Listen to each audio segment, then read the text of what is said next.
قل اللہ اعبد مخلصا له دینی، کہہ دو کہ میں تو اللہ کی عبادت اس طرح کرتا ہوں کہ میں نے اپنی بندگی صرف اسی کے لیے خالص کر لی ہے۔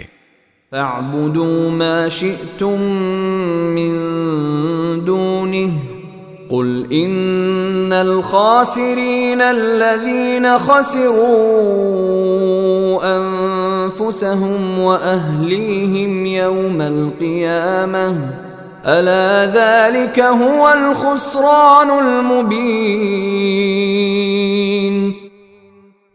اب تم اسے چھوڑ کر جس کی چاہو عبادت کرو، کہہ دو کہ گھاٹے کا سودا کرنے والے تو وہ ہیں جو قیامت کے دن اپنی جانوں اور اپنے گھر والوں سب کو ہرا بیٹھیں گے۔ یاد رکھو کہ کھلا ہوا گھاٹا یہی ہے۔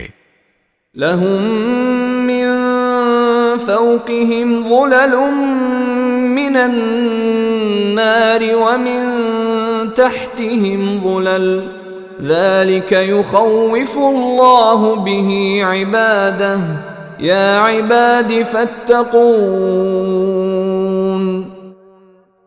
ایسے لوگوں کے لیے ان کے اوپر بھی آگ کے بادل ہیں اور ان کے نیچے بھی ویسے ہی بادل۔